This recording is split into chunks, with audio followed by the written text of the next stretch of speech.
berucap syukur. Amin. Silakan duduk Bapak Ibu, saudara sekalian.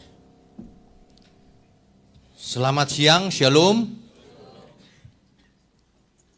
Bapak Ibu, saudara sekalian. Tema besar kita adalah surga dimulai hari ini. Tadi sesi pertama aroma surga, subtemanya. Di subtema yang kedua ini adalah jangan sia-sia. Saudara, apa yang kita mengerti tentang kebenaran akan kelihatan dari cara seseorang hidup. Itulah sebabnya kita tidak boleh mengerti dengan salah. Harus mengertinya benar. Pengertian yang benar akan melahirkan perbuatan yang benar. Pengertian yang salah tidak mungkin melahirkan perbuatan yang benar. Tidak mungkin. Karena itu satu jalur. Pusatnya ada di pikiran dan di hati. Ya. Kalau kita bicara soal Tuhan, apa ya? Tuhan itu seperti apa? Kalau kita bicara soal surga dimulai hari ini, itu intinya sebenarnya, surga itu bukan dimulai nanti. Banyak orang hidupnya sia-sia. Ya hidup suka-suka sendiri. Karena surga nantilah urusannya gitu. Salah. Surga urusannya hari ini. Pikirkan perkara yang di atas, bukan di bumi. Perintah Tuhan. Hari ini. Tapi salah juga orang yang berpikir pikiran di atas, surga melulu yang dipikirin. Tapi tiap hari gak mau kerja.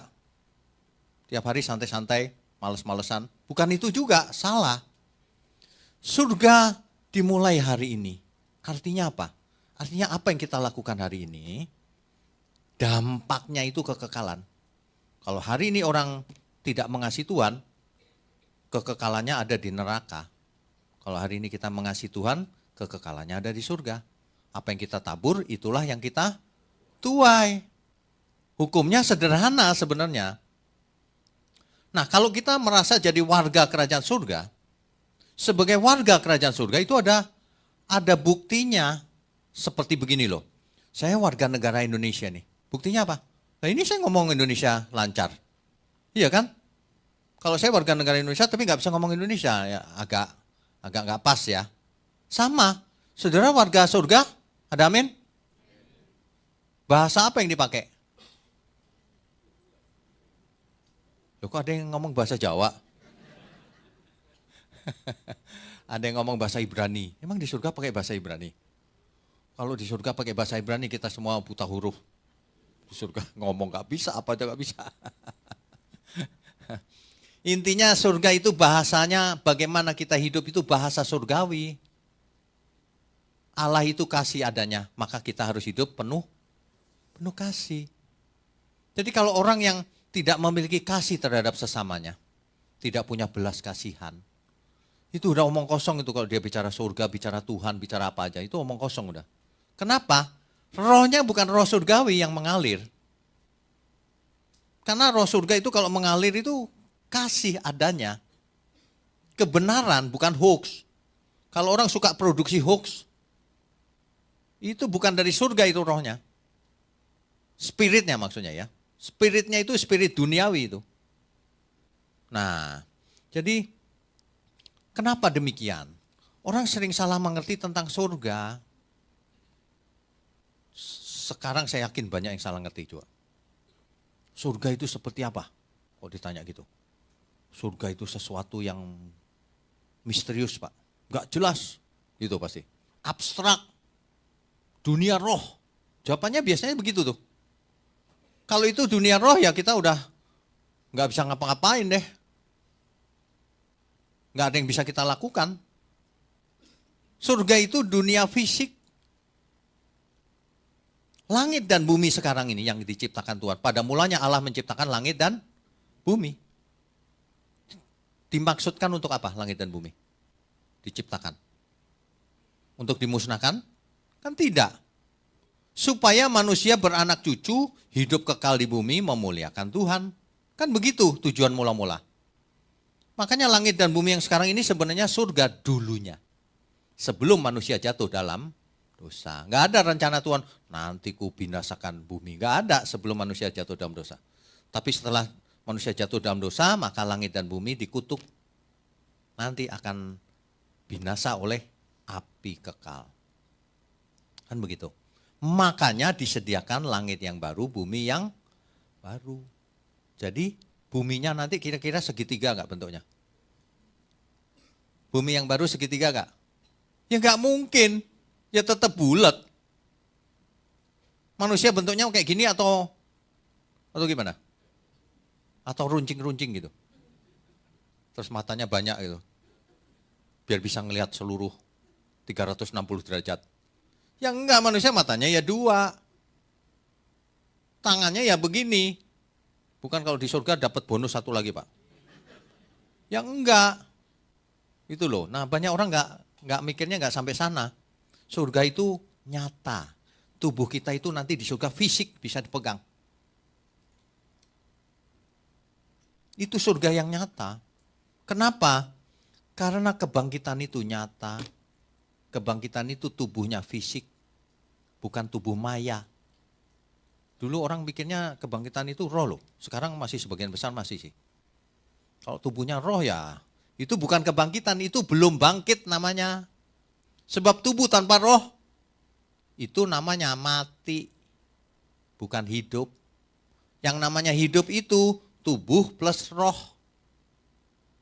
Makanya Allah disebut Allah orang hidup. Bukan Allah orang mati. Ngapain Allahnya orang mati? Allahnya orang hidup. Di surga semua orang hidup. Ada roh, ada tubuh. Di Alkitab disebutkan ada tubuh alami, ada tubuh rohani. Katanya gitu ya. Itu banyak yang mengartikan tubuh alami itu ini. Tubuh rohani itu roh katanya. Tubuh kok roh? Dikasih tubuh roh. Tubuh rohani itu tubuh fisik yang tidak bisa mati lagi. Itu maksudnya tubuh rohani, tubuh surgawi. Buktinya apa? Buktinya Tuhan Yesus bangkit. Bisa dipegang nggak? Makan nggak? Nanti kita di surga punya tubuh ya. Nggak pernah makan selamanya. Kosong dong. Terus dalamnya ada ususnya nggak? Nggak ada Pak, kosong. Mengerikan ya, bening lagi. Waduh, orang suka membayangkan yang begitu-begitu loh. Padahal biasa-biasa aja, emang kenapa? Ciptaan Tuhan luar biasa. Tapi nggak bisa mati. Hidup kekal selamanya. Makanya cinta itu real. Kasih itu real. Karena bisa saling mengasihi. Bukannya gini, dari jauh ketemu ya, suami istri. Loh, Mah kamu di sini di surga? Iya, Pak. Papanya juga, ya happy kita. Loh, lolos. Karena roh. Ya, gak bisa saling mengasihi. Pelukan aja gak bisa. Gimana ya? Ada lagi yang membayangkan orang ke surga hilang ingatan, Pak. Gak ingat. Hilang ingatan. Coba bayangkan. Gak berasa sakit, gak berasa apa-apa, hilang ingatan juga. Nanti kalau ketemu Tuhan Yesus, dia lupa ingatan. Siapa Om? Nanti nanya lagi siapa Om. Itu gimana ya pikirannya ya? Sampai surga kita ingat, oh dulu aku di bumi. Langit dan bumi lenyap. Masih ingat. Tahu dari mana? Seringkali orang komentar di YouTube gini, pendeta ini sok tahu kayak pernah ke surga aja gitu. Loh, saya nggak pernah ke surga. Tapi Tuhan Yesus datang dari surga. Manusia pertama dari debu tanah. Manusia kedua turun dari surga. Ayatnya jelas. Saya nggak pernah ke surga, tapi Tuhan Yesus turun dari surga. Tuhan yang mengisahkan, ada orang kaya, ada Lazarus. Keduanya mati. Orang kaya itu masuk ke alam maut. Apanya? Yang masuk ke alam maut apanya? Rohnya. Tubuhnya kemana? Ke Pondok Rangon. Iya dong, tubuhnya ke kuburan. Kalau rohnya ke alam maut. Belum punya tubuh. Nanti ketika Tuhan Yesus datang, apa yang terjadi? Kebangkitan. Semua orang yang baik maupun jahat Semua dibangkitkan. Tapi orang yang baik, yang berkenan bagi Tuhan maksudnya, dibawa Tuhan bersamanya selamanya. Kemana? Ke langit baru, bumi baru tentunya. Tapi yang fasik ini yang bahaya. Yang merasa nanti mati gak berasa. Dikasih tubuh, dibangunkan lagi. Tapi langit dan bumi lenyap oleh api. Wah, mendingan gak jadi manusia. Mendingan jadi ayam. Kok jadi ayam, digoreng, udah hilang. Gak ada, beneran gak ada itu. Enak kan? Gak ada. Jadi manusia dibangunin lagi. Bangun. Ya, bangun langit dan bumi jadi lautan api. Waduh. Zaman sekarang cerita beginian sudah gak ada di luaran. Hari gini cerita neraka, Pak. Nakut-nakutin aja. Gak ada itu neraka. Katanya gitu. Gila ya, orang berani lawan Alkitab loh sekarang. Padahal Alkitab itu jelas padahal. Langit dan bumi akan lenyap oleh api kekal. Ya. Seringkali dunia hari ini tidak suka peringatan. Gak suka. Orang gak suka diperingatkan. Apalagi, jangankan diperingatkan, ditanya agamanya apa aja gak suka orang. Di luar negeri gak boleh loh nanya agamanya apa. Itu gak sopan namanya. Itu urusan pribadi katanya. Ini zaman postmodern gitu. Gak usah lah lo nanya-nanya urusan sendiri-sendiri katanya gitu. Makanya peringatan gak disukai. Khotbah yang keras gak disukai. Perhatikan yang laris-laris di luar negeri. Yang menyenangkan telinga. Yang seperti motivator. Menyenangkan. Yang lucu-lucu. Itu. Gak suka orang diperingatkan. Padahal Alkitab itu kebenaran. Orang suka dihibur dengan dongeng-dongeng. Dengan hasil pikiran manusia. Padahal kalau kita ngerti kebenaran justru kita malah happy. Oh gitu ya. Oh happy kita. Daripada menghibur diri sendiri. Tapi ketika sudah mau dipanggil Tuhan, sudah mau mati baru. Loh ini kemana ntar ya? Katanya gak berasa. Kok sekarang di pojokan ada yang hitam-hitam ya? Kok semua pada mau jemput hitam-hitam semua pakaiannya ini? Baru teriak-teriak. Udah telat semuanya. Ya, jangankan begitu. Hari ini aja, kalau orang salah pilih jodoh, kayak neraka di bumi. Iya enggak? Enggak ada yang berani ngomong. Enggak ada yang berani jawab. Takut ketahuan. Tapi benar loh. Di bumi itu bisa suasananya seperti neraka. Kok salah pilih jodoh. Tapi sebaliknya bisa suasana surgawi. Kalau kita ada di dalam Tuhan. Ada amin enggak? Nah, makanya kita hadir sebagai warga kerajaan surga itu membawa suasana surgawi. Surga nanti lokasi. Tapi hari ini suasananya harus sudah bisa minimal dicicipin. Ibarat rumah itu rumah contoh. Ibarat masakan itu test food. Boleh dicicipin. Mestinya kita bisa dicicipin. Hidup kita oleh sesama kita. Ini warganya surga atau warganya neraka ini orang ini. Kelihatan dari mana? Dari caranya bicara, caranya makan minum, caranya bergaul, caranya seseorang laki-laki memandang lawan jenisnya, caranya seorang perempuan memandang lawan jenisnya. Kan kelihatan aroma apa yang disebarkan. Iya kan? Ibu-ibu aja yang tanyain kalau nggak percaya. Mah, kok bisa tahu nggak mah? Cowok yang matanya jelalatan. Pasti tahu. Semua cewek-cewek pasti tahu. Ketika mandang itu udah ketahuan gitu. Jelalatan itu. Iya, pasti tahu. Kelihatan. Waduh ini kok warga mana ini kayaknya ya? Ini dari desa neraka nih kayaknya. Kalau dari desa surga nggak gini deh matanya. Bersih pikiran hatinya. Ngapain sih? Nggak malu lagi. Kan malu-maluin tuh. Heran. Manusia nggak malu ya menyebarkan aroma busuk. Aroma neraka. Mestinya kita semua berusaha menyebarkan aroma yang harum. Aroma surgawi. Kan gitu ya. Ibarat musik didengar merdu. Musik jiwa. Kan gitu. Ibarat kitab dibuka, dibaca semua orang.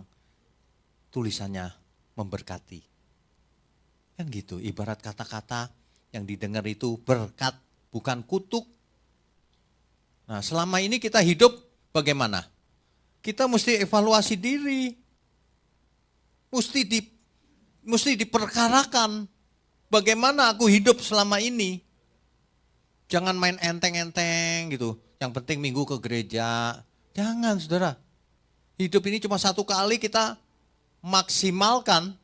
Kalau enggak rugi. Ibarat pertandingan, itu sesi terakhir. Set terakhir. Menang atau kalah. Gitu, habis-habisan. Setelah itu, oke, sudah aku pulang Tuhan. Mestinya gitu loh.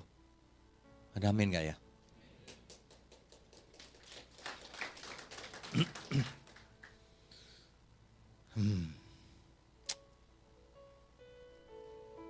Padahal setiap kita pasti mati loh. Orang zaman sekarang kalau mendengar kata mati nggak suka ya. Ya siapa yang suka mati? Nggak ada juga. Makanya saudara, kita tahu di masa depan kita pasti mati. Sekarang hiduplah yang benar. Hiduplah penuh semangat. Karena roh Allah ada dalam diri kita. Hiduplah yang jadi berkat. Jangan buru-buru mau mati. Aku mau mati aja, mau ketemu Tuhan. Itu banyak jawaban kayak gitu. Pertanyaannya, emang Tuhan mau sama lo? Nanti begitu sampai di Tuhan lo, ngapain kamu pulang? Siapa yang suruh pulang? Aku mau ketemu Tuhan. Enggak, aku gak mau ketemu kamu. Gimana? Orang pede sekali, padahal belum melakukan apa-apa untuk Tuhan. Hidup kita ini perlu dievaluasi, apa yang kulakukan untukmu Tuhan, yang bisa kulakukan. Tanya masing-masing. Iya kan? Tanya. Suatu hari kalau kita mati, pergi kemana? Coba dipersoalkan. Diperkarakan. Orang, saya tahu sih, hampir tidak ada orang yang mikir, kalau aku mati besok. Gak ada. Aku umurnya panjang nih gitu. Kalau ulang tahun aja selamat ulang tahun, panjang umur ya. Padahal berkurang loh umurnya. Kan berkurang 1 tahun. Iya kan? Kecuali gereja. Kalau gereja ulang tahun gak berkurang tuh umurnya. Kan kita baru anniversary 10 tahun kan. Nah, itu gak pernah berkurang umurnya. Mau 100 tahun ya tetap aja gereja. Ya, kita silih berganti tapi gereja tetap. Sampai selamanya ya.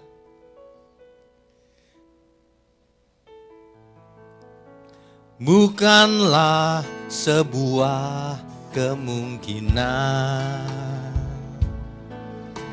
tapi dalam dekap kepastian. Ada saat detak jantungku, detak jantungmu tiada berirama, tarikan nafas pun tak terhela. Kelopak mata redup terpejam, sudahi kelana kehidupan. Tubuh menjadi dingin, kaku tidak bernyawa, sukma pun terhempas masuk lorong yang tiada batas. Perkarakan dirimu, kemana engkau pulang? Mungkinkah ke padang gersang tak bertepi? Di sana tiada mentari dan tiada lagi bintang, dalam jurang gelap kengerian. Yang aku tahu pasti, kemana aku pulang? Di hamparan padang hijau tak bertepi. Tuhanlah matahariku di negeri indah Bapakku, ke sana kami pulang bersama. Bapak Ibu Saudara, suatu hari kita pulang bersama. Amin. Dia nggak mau kayaknya. Mau pulang kemana? Perkarakan setiap saat, saudara. Kalau kita nggak perkarakan, orang sembarangan hidupnya.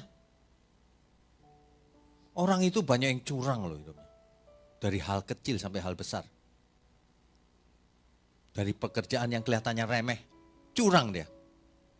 Jadi yang curang bukan yang gede aja, yang kecil juga curang. Ya, ini maaf ya, tukang bangunan aja bisa curang loh. Rumah saya yang dulu banget ya, bocor gak karuan. Gak taunya apa, pipanya itu dituangin semen. Gak tahu maksudnya apa. Dituangin, apa itu namanya ya, gombal itu apa sih?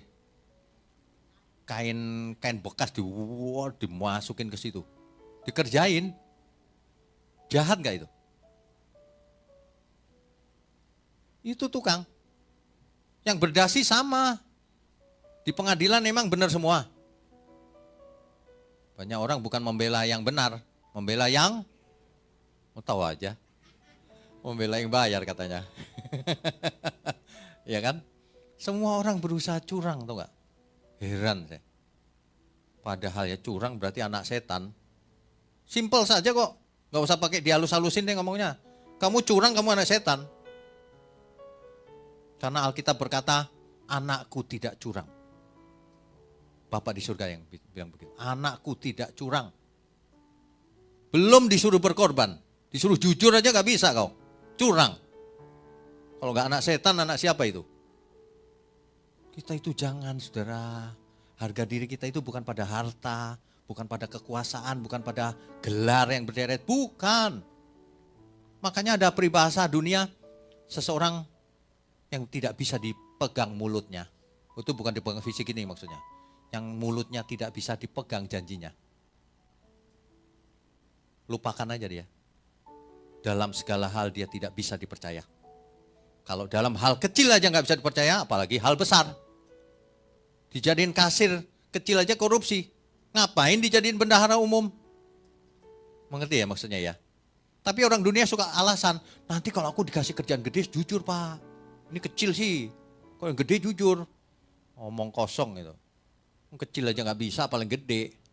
Hari ini kita dikasih kepercayaan mengelola tubuh kita yang fana. Tubuh kita ini fana. Fana itu maksudnya sementara. Yang bisa mati. Ini kecil.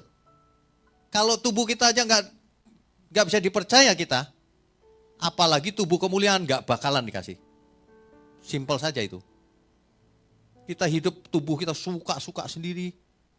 Selingkuh. Makan minum sembarangan. Bicara sembarangan mulutnya. Ini aja nggak bisa dipercaya bagaimana tubuh kemuliaan. Nggak bisa dipakai. Makanya orang harus bisa dipercaya mulai dari hal kecil sampai hal besar.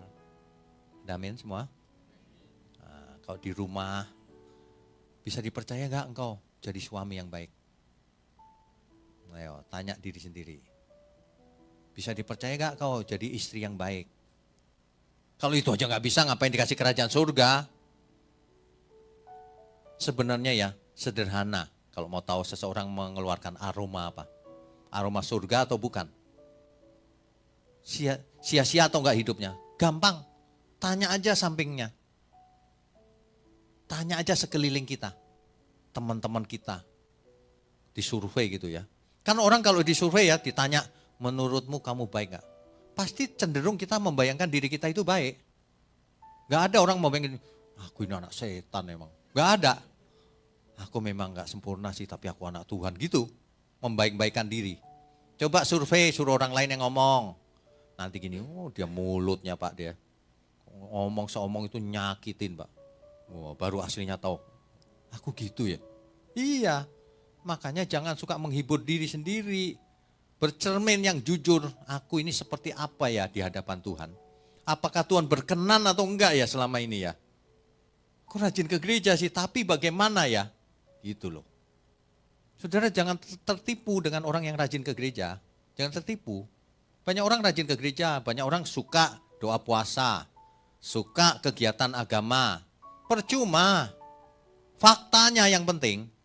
Faktanya bagaimana kita hidup, bagaimana kita berbicara, bagaimana kita makan minum, bagaimana kita memperlakukan sesama. Bagaimana kita menjadi berkat apa enggak, pelit apa enggak, dan seterusnya. Itu aja yang penting. Ya, jangan mau dibawa ke arena agamawi. Doa digeter-geter.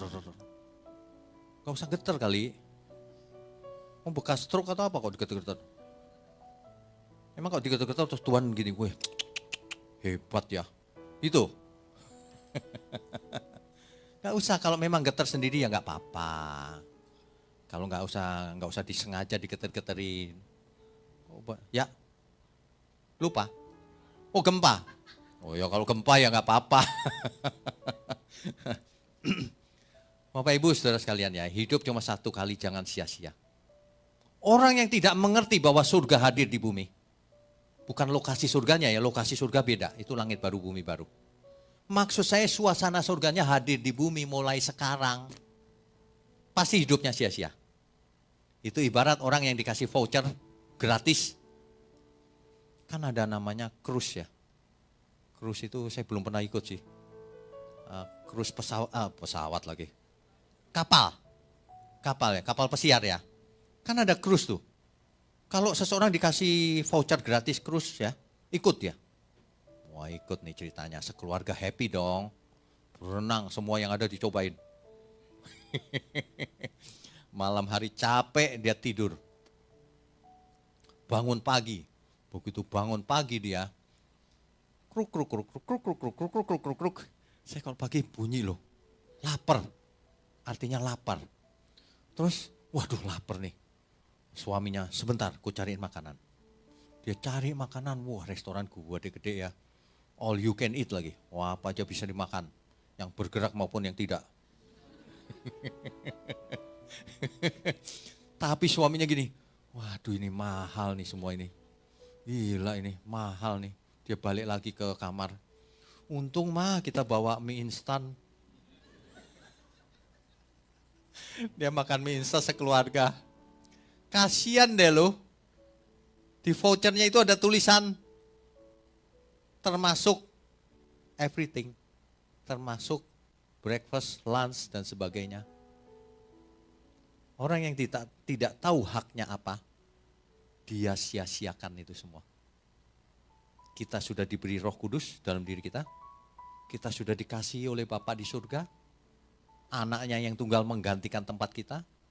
Coba, kurang apa lagi? Dosa sudah diampuni. Dikasih Alkitab supaya dipelajari, jangan jadi bantal. Nggak mau belajar juga. Jadi lu maunya apa?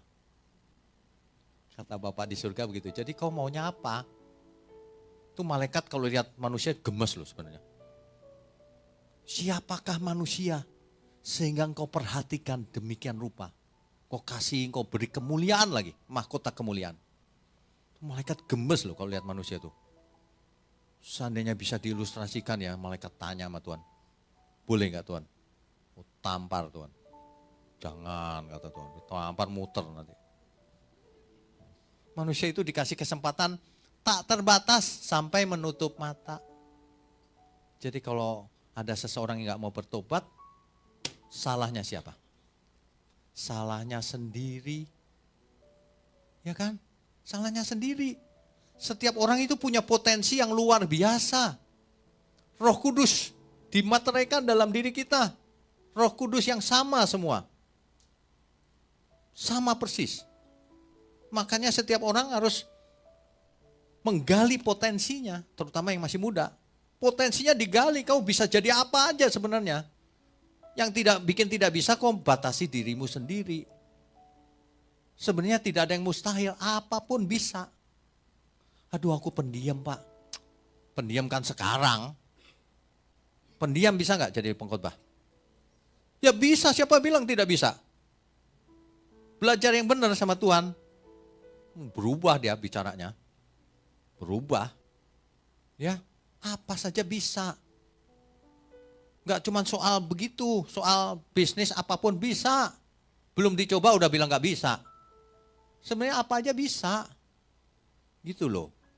Ya, jadi hadirkan suasana surga di bumi itu maksudnya, kan Tuhan sendiri yang memberikan contohnya. Dulu ya di zamannya Tuhan Yesus, banyak orang ingin melihat Allah Bapaknya. Ya nggak mungkin, karena Allah Bapa nggak bisa dilihat, ya kan? Tapi Tuhan menjelaskan begini. Yohanes 1 ayat 18. Coba kita baca ya. Yohanes 1 ayat 18. Tidak seorang pun yang pernah melihat Allah, tetapi anak tunggal Allah yang ada di pangkuan Bapa, dialah yang menyatakannya. Menyatakan Bapa. Bapa nggak bisa dilihat, tidak terhampiri. Anak tunggal lah yang menyatakan Bapaknya. Ini loh, seperti yang Bapak inginkan tuh begini. Menyatakan. Tadi pagi saya cek teks aslinya ya. Menyatakan Bapa itu di situ dipakai kata exegesato. Artinya menjelaskan. Menjelaskan Bapa. Kau nggak bisa mengerti soal Bapa? Ini ku jelaskan. Tuhan Yesus yang menyatakannya, yang menjelaskannya. Supaya ini loh, lihat aku. Kalau kau mau lihat Bapa, lihat aku aja. Kalau kau mau ngerti Bapa, ini loh, begini maunya Bapa. Gitu loh. Umatku binasa karena tidak mengenal Allah, tidak mengenal Bapa. Kenapa tidak mengenal? Karena engkau menolak pengenalan itu. Gak mau belajar sih. Tuhan Yesus datang sendiri mau ngajar. Mau mengajarin kita, mau jadi teladan, teladan hidup. Tapi kalau orang menolak, salahnya sendiri. Dari pihak Tuhan semua sudah dilakukan dan sedang dilakukan. Roh Kudus sedang memimpin kita kepada seluruh kebenaran. Selebihnya tergantung kita. Jadi sebenarnya semua sudah ada, manusianya yang gak mau. Seperti khotbah-khotbah gini, suruh dengar di YouTube kan bisa online. Tapi banyak orang gak mau. Ya kalau gak mau kan kita gak bisa paksa juga. Lagi pula untungnya apa kalau saudara nonton di YouTube? Kan saudara yang untung, untungnya kita apa? Gak ada juga. Semua ini kan proyeknya Tuhan. Silakan didengar. Ayo berubah. Kan itu ya himbauannya kan begitu. Ayo berubah. Makanya Yohanes 3 ayat 16 kita jadi mengerti sekali karena begitu besar kasih Allah, kasih Bapa akan dunia ini. Ia mengaruniakan anaknya yang tunggal. Supaya barang siapa percaya jangan binasa. Melainkan beroleh hidup yang kekal. Kenapa anaknya itu dikaruniakan? Kenapa? Mengapa enggak begini aja Bapak? Ya sudah aku ampuni seluruh dunia. Selesai. Selesai. Kenapa enggak begitu? Karena tidak bisa begitu. Kenapa tidak bisa? Karena manusia itu punya kehendak bebas. Gak bisa dipaksa, itu gak bisa. Kehendak bebas itu harus diajari. Supaya dengan sadar sesadar-sadarnya mengerti kehendak Bapaknya. Supaya secara sadar menjadi anak Allah. Bukan karena diprogram oleh surga, oleh Bapa. Kayak komputer diprogram itu. Bukan. Karena memang secara sadar jadi anak Allah. Amin.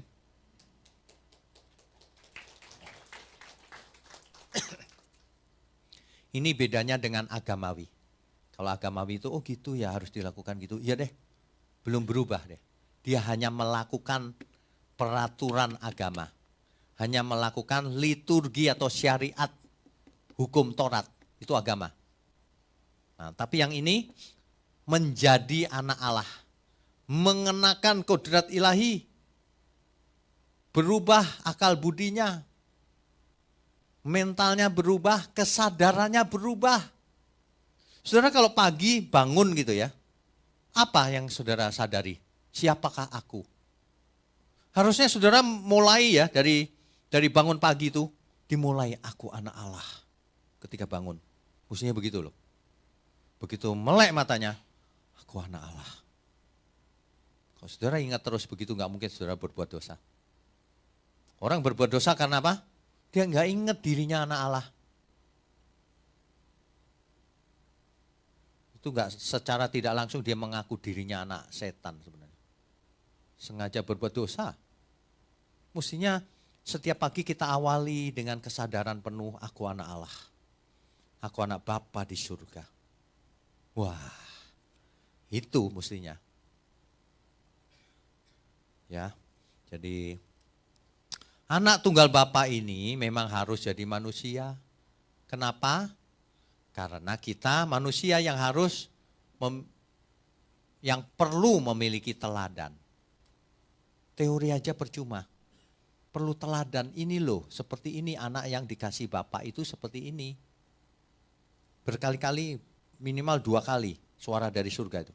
Inilah anak yang kukasih, kepadanya aku berkenan. Jadi kalau kita semua mau berkenan bagi Bapak di surga, mau menyenangkan Bapak, lihat sang anak. Lihat Tuhan Yesus. Firman Tuhan jelas tuh, barang siapa tidak memiliki sang anak, tidak memiliki Tuhan Yesus, ia tidak memiliki Bapa di surga. Rasul Paulus menulis dengan bahasa yang sangat jelas, tidak perlu ditafsir aneh-aneh.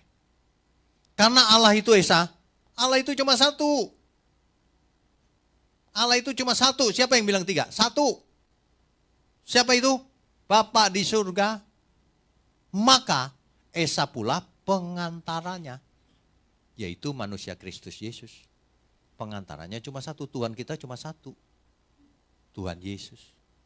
Hari ini Roh Allah yang Maha Tinggi, Roh Kudus dimeteraikan dalam diri kita. Selesai begitu saja, nggak usah bikin rumusan pakai pikiran sendiri. 3 tapi 1, 1 tapi 3. Kalau ada orang gitu, kau bingung ya? 3 tapi 1, 1 tapi 3. Itu orang bingung sebenarnya.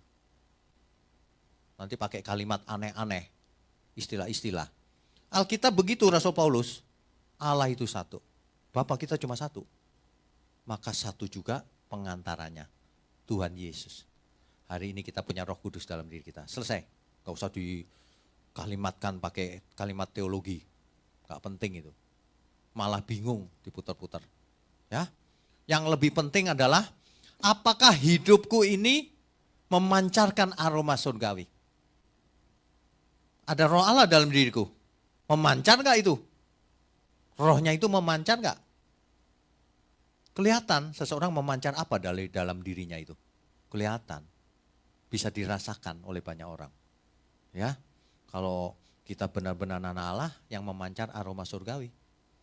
Kalau enggak memancar apa-apa, hidupnya sia-sia. Itu hidup yang tidak berharga sama sekali. Kaya raya Pak dia, percuma. Kaya raya juga percuma. Buat apa kekayaannya itu? Saya mau tanya, buat apa?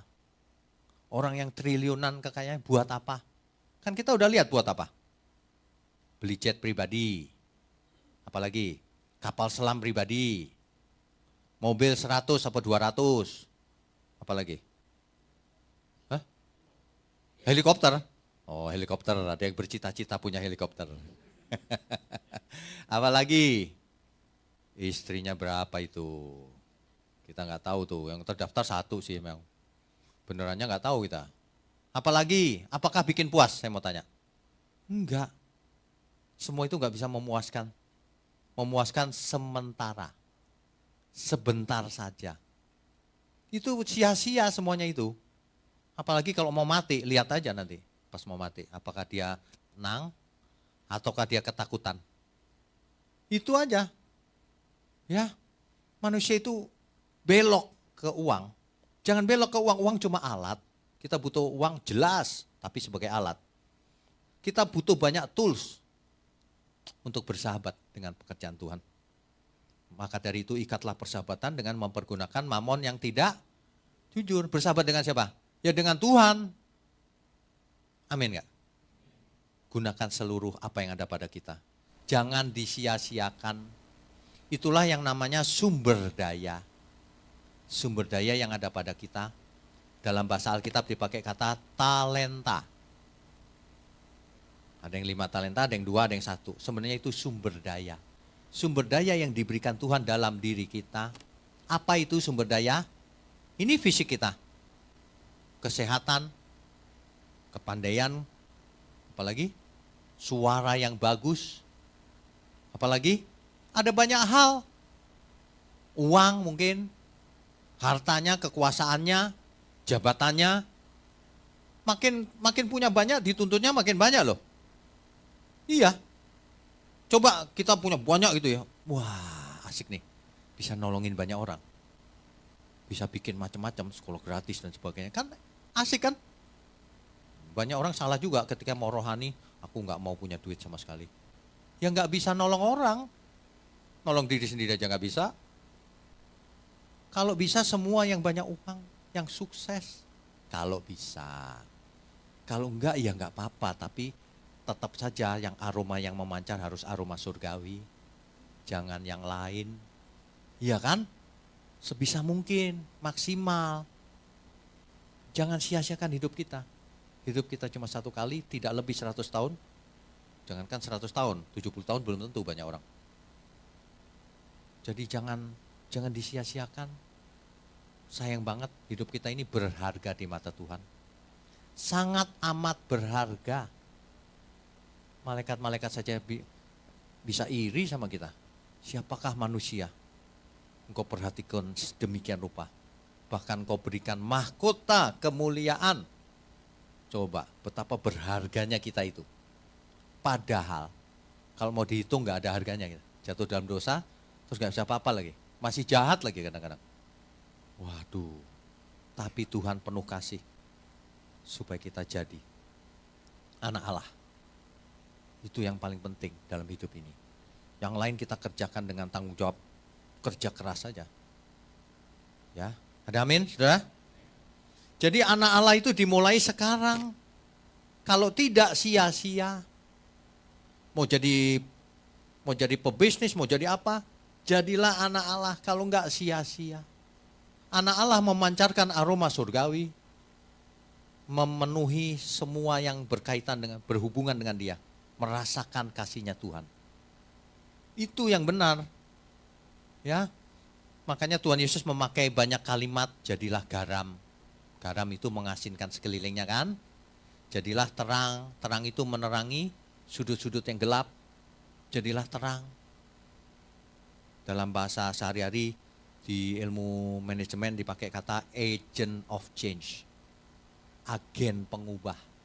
Kita di mana kita ada, kita mengubah, bukan gini. Udah selamat, gak peduli orang, waduh itu belum lulus. Kita mulai lihat, apa yang bisa ku berikan, berkat apa yang bisa ku bagi. Ayo kita lihat berkat apa lagi ya yang bisa ku bagi. Kalau lihat orang susah, waduh, aku harus cari solusinya nih. Itu, banyak orang di dunia ini gak mau repot. Begitu orang susah, ya mungkin dia malas kali. Itu, waduh, gak ada aroma surgawi yang memancar. Kalau aroma surgawi bisa diendus banyak orang. Mempengaruhi, membawa dampak. Ingat ya, kalau dalam natur kebenaran itu berdampak. Di mana kita ada, kalau kita anak-anak kebenaran, dampaknya itu berasa. Gempanya itu berasa. Ibarat gempa. Ibarat parfumnya itu tercium, keras. Ibarat nyanyiannya kedengeran, merdu. Ibarat bukunya kalau dibaca itu tulisannya luar biasa. Ayo setiap kita bisa. Mindsetnya harus dirubah. Setiap kita bisa. Memang tiap orang beda ya. Ada yang diberi 5, ada yang diberi 2. Tapi tetap semuanya bisa. Bukan sia-sia. Sia-sia itu 0. Sia-sia masih mending 0. Negatif saldonya. Ini gimana ya? Saudara, sebelum saya lupa ya, ini yang ikut retreat, segera hubungi panitia kalau yang belum masuk dalam WA group. Sebab komunikasi kan dilakukan lewat WA group. Ya, jangan sampai salah komunikasi. Nanti ikut retreat sekeluarga tapi nggak berangkat. Nungguin di rumah, nunggu dijemput katanya. Padahal nggak ada yang jemput. Ketemunya di mana, semua kan janjian. Lewat WA group ya. Jadi saudara ingat yang sudah daftar retreat, kalau belum tergabung ke WA group segera hubungi panitia supaya dimasukkan. Jadi update hari-hari terakhir nanti terus di situ. supaya tidak miss ya. Ya, jadi kalau kita menghadirkan surga di bumi, itu kelihatan dari cara kita ini, keinginan, pikiran kita apa, perasaannya bagaimana, itu kelihatan. Batin kita itu apa isinya, hatinya isinya apa, itu kelihatan. Seseorang itu suruh banyak omong, nanti kelihatan apa isi hatinya. Makanya orang yang banyak omong, kebanyakan ketahuan salahnya. Orang yang berusaha diem gitu, takut salah itu. Jangan terlalu diam juga, harus jadi berkat mulutnya, ya enggak? Amin enggak nih? Saudara harus mau belajar ya, jangan diam kebangetan. Tapi yang ngomong juga kebangetan. Ada orang kalau diajak ngomong susah berhentinya.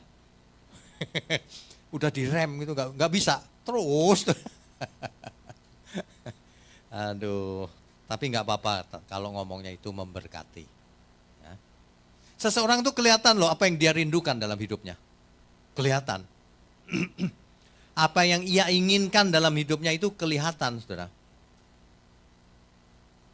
Ya kadang-kadang kita pengen ini, pengen itu, boleh aja, nggak masalah. Tapi kerinduan kita yang utama, siapa? Tuhan.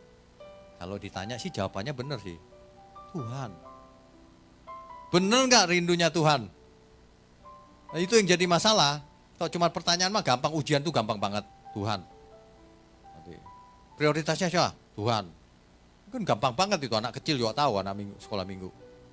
Benar nggak setiap harinya begitu?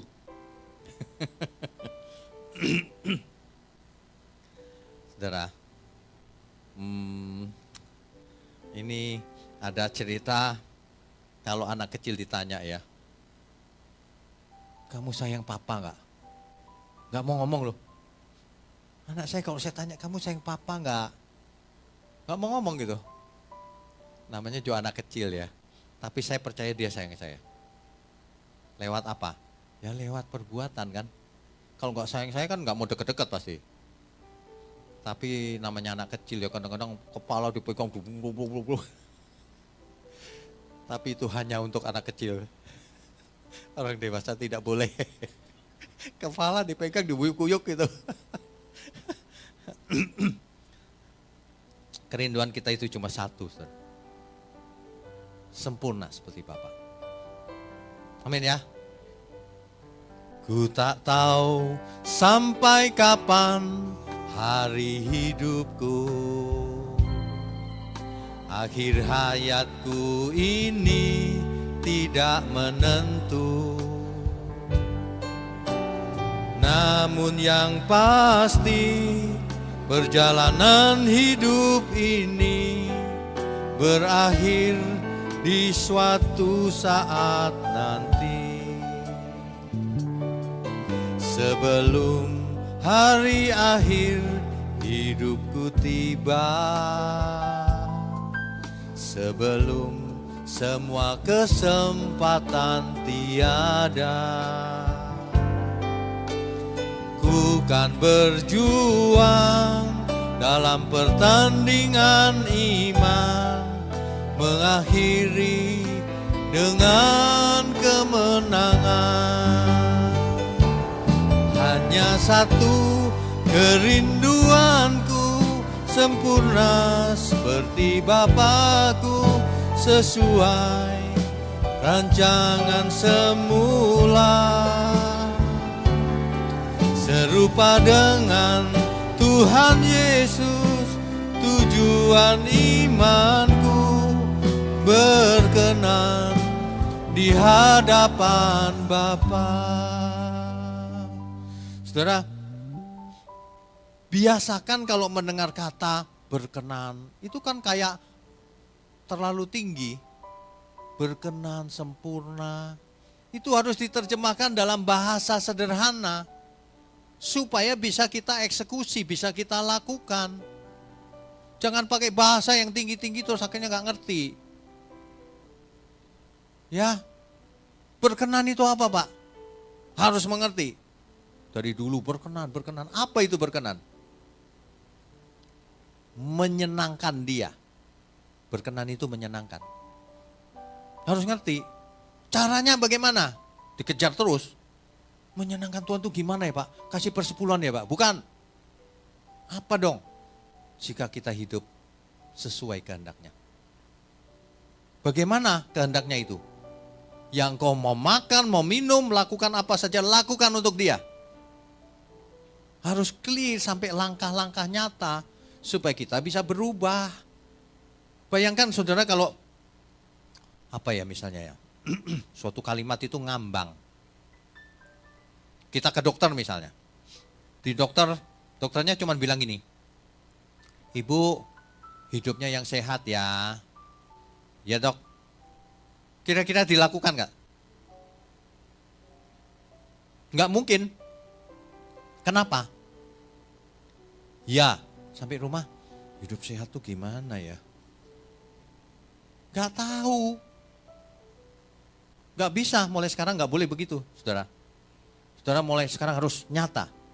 Harus mulai diterjemahkan. Setiap bahasa teologis yang tinggi-tinggi diterjemahkan ke dalam langkah nyata. Baik kau makan, minum, apapun lakukan untuk Tuhan. Itu lebih nyata itu.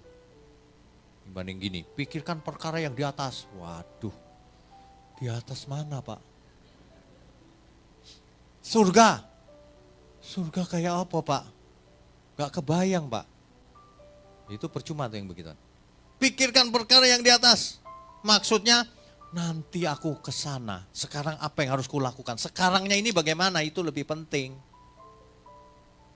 Ada amin gak nih?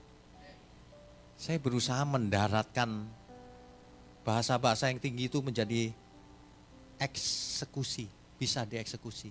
Executable. Jadi praktis. Itu yang penting yang diperlukan jemaat itu. Pak saya nggak cukup Pak kalau bayar persepuluhan nanti. Anak saya nggak bisa minum susu, gimana ya Pak? Ya nggak usah bayar, anakmu kasih dulu, itu pun untuk Tuhan. Ada amin kayaknya? Ada orang yang sok rohani, enggak, gereja lebih dulu, anak suruh puasa. Bayi suruh puasa. Tanya Tuhan, jangan tanya pikiranmu sendiri itu. Saya suka gemes kalau lihat kelaliman seperti itu. Udah kaya masih suka nipu jemaat. Anak gak bisa minum susu dulu. Yang penting dulu. Gereja bisa nyusul. Pembangunan gak ada duit yang gak usah dibangun. Kan simple aja, semua juga milik Tuhan kok. Jangan punya proyek pribadi.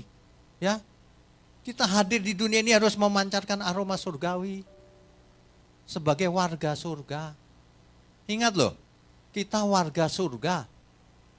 Amin. Jangan sampai kita ada di suatu tempat gitu, orang gini, mulutnya jorok. Warga mana itu? Malaikat di surga, waduh, mengerikan loh itu. Ya, dulu pernah saudara, ini dulu banget ya pokoknya. Saya kan dulu suka berenang ya. Saya berenang nih.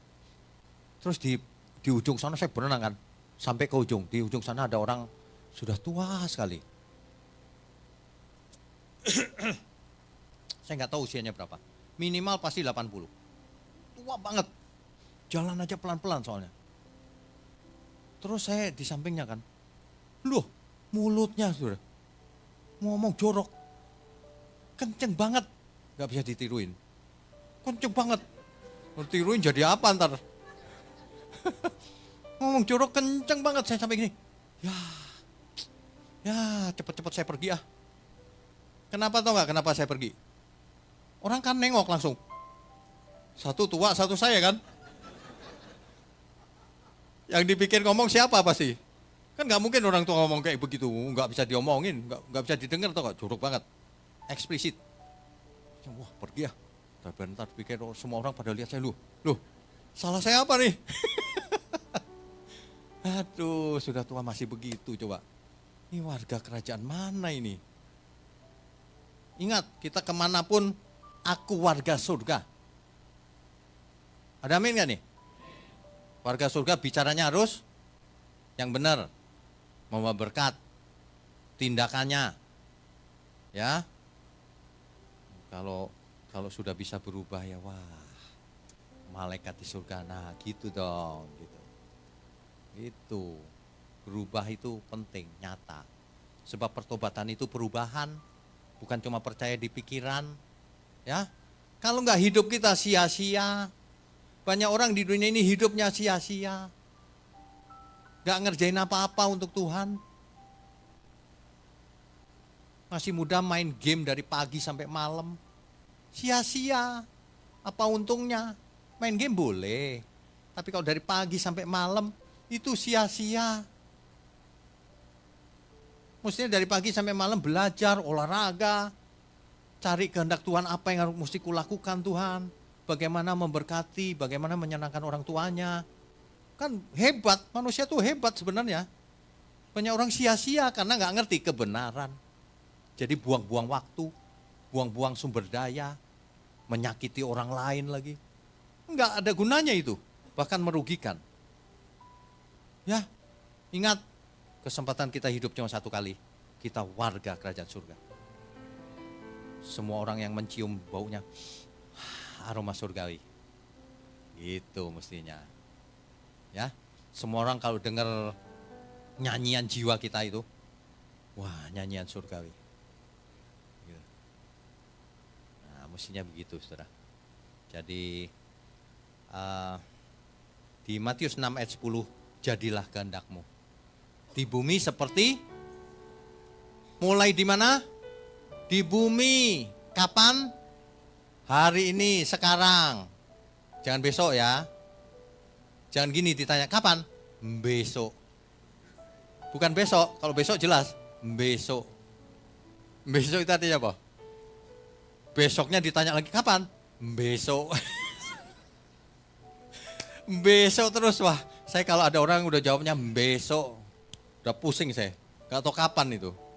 Kalau nggak besok gini, mudah-mudahan. Waduh, kalau udah mudah-mudahan udah deh. Gak tahu deh kapan itu eksekusinya.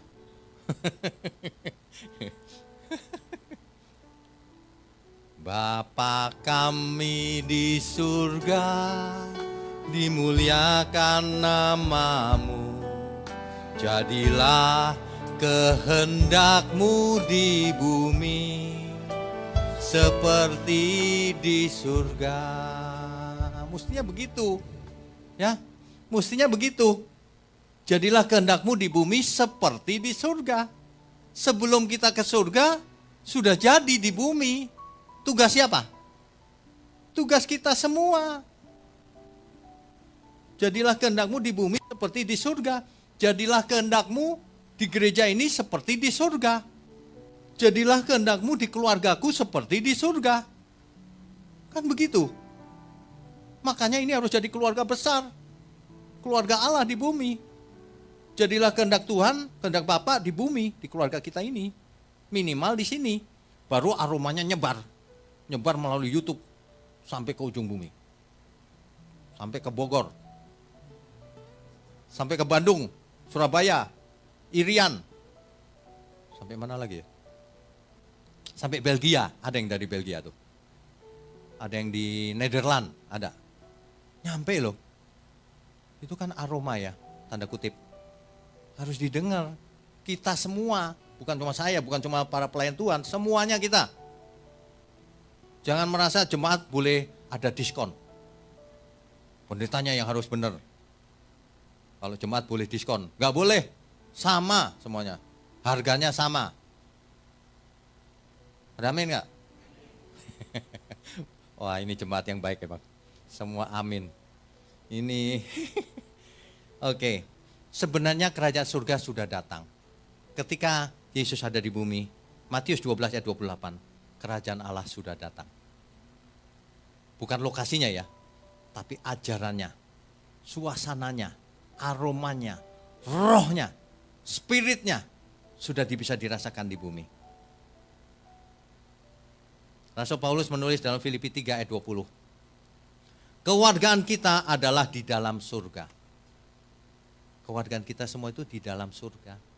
Oleh sebab itu, bertingkah lakulah, hiduplah sebagai warga kerajaan surga. Kalau kita menyadari ini terus, hidup kita sudah bisa dirasakan banyak orang. Ya. Hidup ini sangat berharga, saudara. Jangan disia-siakan. Jangan buang-buang waktu. Don't take this life for granted. Jangan untung-untungan. Hidup ini berharga satu-satunya. Fokus pada kekekalan. Sementara kita ada di bumi. Sementara kita jadi orang tua, pebisnis, bekerja karyawan, apapun kita. Kita warga kerajaan surga. Fokus di surga. Haleluya. Jangan buang-buang waktu, saudara. Yang suka mancing di got. Gak usah lah ya, mancing di got dapat teri. Teri masih mending, gak dapat apa-apa. Gak usah lah yang begitu-begitu. Pokoknya kegiatan yang gak membawa guna itu gak usah. Kalau mau mancing boleh di laut. Biar dapat ikan paus. Kaya kan dapat paus. Sesuatu itu yang berguna. Jangan buang-buang waktu. Ya, malas-malesan. Melakukan kegiatan yang tidak berguna. Menunda-nunda pekerjaan. Menunda-nunda pertobatan. Waduh capek deh. Kerja sama orang yang menunda itu susah loh. Udah bro, belum. Kapan? Besok. Besok tanya lebih. Gimana? Besok loh. Kemarin besok, sekarang besok. Aduh. Jangan buang-buang tenaga untuk sesuatu yang tidak penting. Jangan buang-buang uang untuk sesuatu yang tidak penting. Jangan mengutamakan pikiran sendiri, perasaan sendiri, kepinginan sendiri, kehendak sendiri. Kita itu harus berubah, sudah umur berapa sekarang. Aku mau fokus Tuhan. Efektif, yang kukerjakan pasti berhasil. Jadi berkat. Begitu, jangan sia-sia. Yang masih muda belajar. Yang masih muda itu bahaya loh, ditipu banyak hal. Nanti ya, ikut investasi. Investasinya bodong ternyata. Udah ngumpulin duit banyak, hilang semuanya. Kasihan kan? Jangan ya saudara ya. Jangan mau diiming-imingi sesuatu yang tidak masuk akal. Itu nggak usah itu. Bro, kesini aja bro duitnya. Sebulan ku bayar 10% bunganya. Omong kosong itu. Pasti amblas. Pasti. Itu dari zaman ke zaman banyak korbannya itu. Ya. Jangan. Pokoknya kita jangan tergiur oleh apapun. Kerja aja yang benar. Investasi, dagang yang benar. Ya. Kongsian boleh, kerjasama boleh, kerjasama sama yang benar. Sebab kalau amangnya nggak benar, wah bubar nanti. Bubar saudara, nggak ada gunanya, buang waktu doang nanti. Banyak dari kita itu buang waktu loh selama ini. Kerja itu nggak ada hasil. Tapi jangan khawatir, buang waktu tapi hikmatnya dapat, itu lebih berguna. Hikmat itu lebih berguna. Tapi jangan buang waktu terus nggak tahu pelajarannya apa. Ini benar-benar sia-sia hidupnya. Jangan sia-sia. Tuhan mati di kayu salib supaya kita tidak hidup sia-sia. Supaya kita tahu tujuan hidup ini kemana. Sementara kita hidup sekarang. Ayo yang sukses. Ayo belajar keras, kerja keras. Yang smart, yang cerdas. Didik anak-anak dalam kebenaran. Diri sendiri arahkan sama kebenaran. Udah lupakan, matikan manusia lamamu. Itu yang bikin hidup susah itu. Pengen ini, pengen itu yang tidak berkenan bagi Tuhan. Ya. Amin saudara. Kita hidup itu cuma satu tujuan kita, penyembahan kita kepada Adonai Elohim. Cuma satu itu aja. Makanya lagu melayanimu itu sudah paling gampang dimengerti. Dalam segala hal ini dalam melayani Tuhan. Bisnis ini dalam melayani Tuhan. Nanti profitnya dipakai untuk melayani Tuhan. Begitu harusnya. Ya. Jangan sia-sia saudara. Hidup ini seperti uap. Salomo membahasakan hidup ini seperti uap. Ada sih, tapi kalau dipegang gak ada. Fana, fata morgana. Kelihatannya nyata ini kebahagiaan nih. Diambil hilang, gak ada ternyata. Hidup ini fana. Ya, tapi kalau kita melayani Tuhan, hidup ini sementara. Setelah itu baru kekal bersama Tuhan. Sampai selama-lamanya. Amin ya. Kita beri kemuliaan untuk Tuhan. Amin. Saya undang semua untuk bangkit berdiri. Fananya dunia ini bagaikan uang, hanya sekejap saja ada. Hidup di bumi ini hanyalah singkat. Untuk apa kita dicipta? Hidup hanya menumpang di bumi ini, seperti seorang musafir. Singkatnya hidup ini semua berlalu. Untuk apa semua ini? Adonai Elohim, Adonai Elohim, Adonai Elohim Echad. Adonai Elohim, Adonai Elohim, Adonai Elohim Echad. Melayanimu, melayanimu, melayanimu, melayanimu sampai akhir. Melayanimu, melayanimu, melayanimu selamanya. Melayanimu,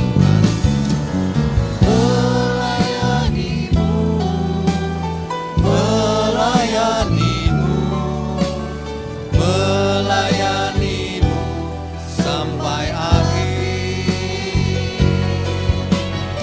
Melayanimu, melayanimu, melayanimu selamanya. Melayanimu, melayanimu selamanya. Melayanimu selamanya.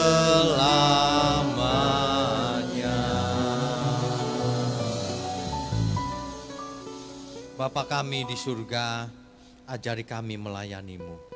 Ajari kami melayani Tuhan Yesus. Ajari kami untuk dipimpin oleh Roh Kudus sampai selama-lamanya. Terima kasih Tuhan. Kami mengucap syukur di siang hari ini untuk gerejamu di tempat ini.